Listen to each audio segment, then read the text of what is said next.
Tony, he's Mike, and we are here to do a quick and dirty on The Conjuring. The Devil Made Me Do It. Um, The and stupidest fucking title ever. So fucking dumb. I get it. They're at the end of the movie, they're playing the audio excerpts and shit from the interviews and things like that. It's like, oh, did the devil make you do it or something stupid like that? But no, come on, you could do better than that. Just call the fucking Conjuring 3 and then don't even have a little tagline. I thought Those That Wish Me Dead was going to be the worst movie that we saw this summer with the worst title. I was wrong. I like this better than Those That Wish Me Dead all day long. Here's the funny thing. Like after I watched this shit fest, I did some digging online about the couple that this is supposedly based on, because the minute that it flashed up based on a true story, which is the biggest fucking lie in Hollywood, period. The minute you see that, you're like, oh yeah, here we go. They were sued for fraud. Turns out that the kid that they were exorcising at the beginning had schizophrenia. The audio recordings of the exorcism were not actually a kid possessed by a demon. It was a kid having a schizophrenic episode. And then the Catholic Church said, we never did no fucking exorcism. We don't know what you're talking about. The book that it's based on was taken out of print and settled out of court very quietly. The kid that was supposedly exorcised, he said, fuck this, it's all a hoax. And he left Connecticut and basically is living elsewhere to escape all this shit. The claim that the devil made him do it for the court trial, the defendant had no fucking idea that was all the attorney. Yeah, he was found guilty of manslaughter. He was sentenced to 20 years. He only served 5. And this was all based on the hysteria stirred up by the film The Exorcist. No, oh, it's real. It could happen. No, it's not, and it can't. so let's get that out of the way right off the bat. So to me, this is a B-plot movie with very talented leads in it. And this seems to be like a going trend here recently, where you have some very lackluster scripts with some talented, or at least very well-known actors attached to them. Last week, Those That Wish Me Dead, same scenario. Without Remorse, a named property with some named actors, but a shit fucking script. I mean, it's fucking awful. And I get it, Hollywood right now isn't doing a whole lot, So, I mean, you got a lot of talented people out there with nothing to do. I'm sure you can be had for fairly cheap, and here we are. Risk aversion, I guess, is the phrasing that I would use. They don't want to spend money on a film that potentially could lose them money. So that's why we get all these B and C, category scripts with A-list talent, because they're hoping star power will get your ass in the seat. And once they got your $15, they don't give a shit anymore. They've done their job. And Vera Farmiga deserves better than this. Yeah. I know that this is like her and Patrick Wilson both. I like Patrick Wilson as an actor. Yeah. He's at the same level as Vera Farmiga, but their chemistry together on screen is very nice. It is nice, and they do everything they can with a shitty script. And it really is. It is some seriously made-for-TV movie Lifetime shit that's going on in this movie. This movie was exhausting to get through. It really was. And like the minute the first exorcism start, I thought, oh, okay, this is bullshit. And then, oh, leave the little boy coming to me. I thought, oh, someone just saw The Exorcist this week. Is he going to dive down the stairs and hit his head on a banister? But no, that's not what happened. I was disappointed. There's so much dumb in this script. There's a lot of dumb in this. And one thing I didn't like about it is it didn't really know who the antagonist is supposed to be. It's like, is it a demon? Is this guy possessed? Or is it fucking a witch possessing the person? I mean, which is it? What are you? What the fuck are you doing? Are you, Are you conjuring demons, or are you just, or is it voodoo? Which is really what kind of came across to me as more like voodoo. We had this little idol thing in somebody's fucking house, and then you can tap into it and then tap into the person. So there's no demon in there. So where's the possession? What was the motivation behind selecting these people? That's it. Yeah. Yeah. It is top tier weak fucking sauce. That's Yeah, the look of the witch. It worked. I mean, that was the only like really unsettling part because it was very Tilda Swinton. It was very androgynous looking. Yeah. Couldn't quite tell if it was. I honestly, when I was watching the movie, I thought it was a guy dressed up as a woman, but turns out it really was a woman. And not trying to be insulting, but facially, she had very masculine features. So I'm not disparaging anybody when I say that, but it was an unsettling look. So it was really good casting on that point. It was really underutilized.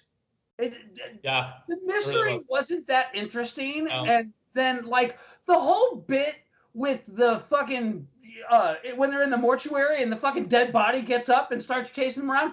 That was like some of the most outrageous dumb shit I've ever seen ever. It was enough to have her touching the body and seeing the witch and the altar and all that. But then when like the dead body got up, I'm like, oh fuck, come on. Another thing, one thing I didn't like is, so they have Ed have a heart attack and shit, and he's walking around in a cane, but yet every time, what's her name? Lorraine, is that her name? Yeah, Lorraine. Every time Lorraine's in trouble, he ends up saving her. He doesn't need help. He doesn't need assistance.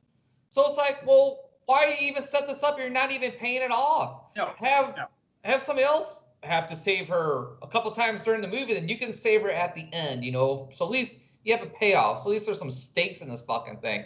I knew at the very end, as soon as he's like drove off, it's like, well, here comes fucking Ed. Today's gonna be fucking saved. No mystery here.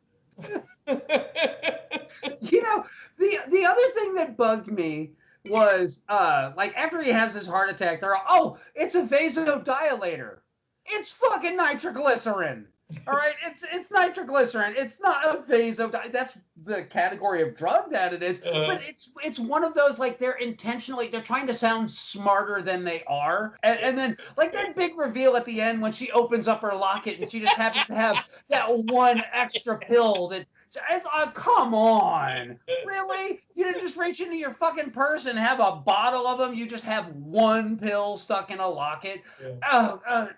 That I was groaning so hard over that whole bit there. And then the cops pull up in the background, and it's like, yeah, don't worry about all the dead bodies inside. Just no. There was a witch. You gotta let us go. So.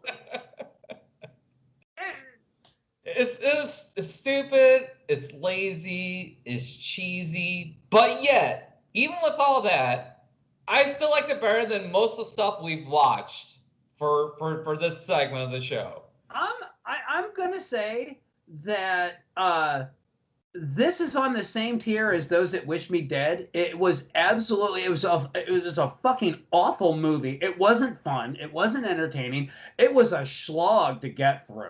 It was effort to keep paying attention to this movie. And you know me, I have a really high pain threshold when it comes to bad movies. And this movie damn near broke me. That's how bad it was. So I got through it and I was angry that I had to watch this movie. And the only thing that makes me angrier is that people are going to watch this and think that these two hucksters are this dynamic duo of psychic investigation that solved crimes. No, they're charlatans that push this narrative to sell books. And sorry, but they don't deserve a movie franchise. What they deserve is some prison time, but they're both dead now. Lorraine died in 2019, and I think he died in 2006, shortly after the lawsuit. So I guess the heart finally got him after he had to fucking write a check after all of his bullshit, and it was the big one. So she didn't have an extra vasodilator in her locket for that day, and he kicked it hard. But this is it's a bad movie with really slick production values. It's got some really interesting visuals. It's got some great makeup effects. It's got great audio. It's enough to fool you into thinking you're watching a quality film, and you're not. So. See, I'm even going to take a step back from that. I don't even think the visuals are so, and the cinematography was, so. But again, really what saves this movie is Vera Farmiga and Patrick Wilson all day long. Without those two, there is no franchise. There's no spin-offs. There's none of that bullshit. Everything is built off those two. Just, I despise this movie. And like I said, it was absolutely lazy. Was there potential for an interesting story here? Yes. Sure. Yeah, I'll give you that. Was this it? Not even fucking close.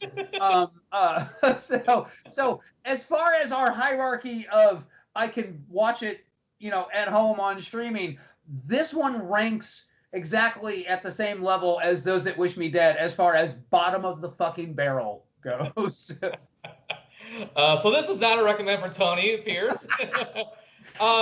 It's a soft recommend for me. It's not great, but there's a lot worse out there to watch. As far as new streaming stuff. I would rather watch it over Those That Wish Me Dead. I'll put it over Without Remorse. It's probably right on tier with. You know what? No, I'll watch it over Mortal Kombat too. Yeah, it doesn't bother me as much as it does you. If you like the franchise, I'm sure you'll enjoy this. I didn't care for the second one too much. I never made it through the second one, so it's actually got a leg up on it. But I did enjoy the first one quite a bit. So I think if you like the franchise, you'll dig it. That's where I'm at with this. What would you recommend this place for? Besides The Exorcist, obviously. The Void, which I think is currently available on streaming. The Endless is currently available on streaming. We Are Still Here. If you want a genuinely scary, creepy, supernatural film, all of those are better than this, infinitely better than this. And I'm sure you have to agree that those are all better picks. Oh, yeah. 2 hours and you're looking for a movie, watch those. They're genuinely creepy. They're genuinely scary. They're not intelligence insulting, and they're not based on two hucksters that are, were sued into oblivion. So that's what I got. We should do Amityville, the original one. I haven't seen it since I was a kid. I don't even know if it's any good or not. It does not hold up. Actually, Karen and I rewatched the original Amityville not too terribly long ago. It does not hold up. Shit, watch the original Poltergeist. That's an infinitely better film than this. Yeah. So, Tony, what are we watching next? Next, we're watching The Little Things, starring Denzel Washington, and it's going to be available in video on demand and in theaters, and we'll let you know if it's worth a click.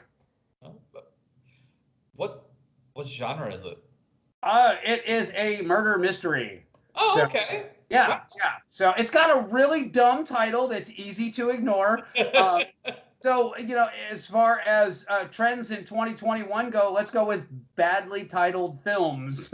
That's what I've got for you so far. But I did see a trailer for it, and I was really intrigued, and I thought, we'll give that a shot. How bad could it be? It's got to be better than The Conjuring. The Devil Made Me Do It. Like I said, we'll find out. We'll tell you guys the next time.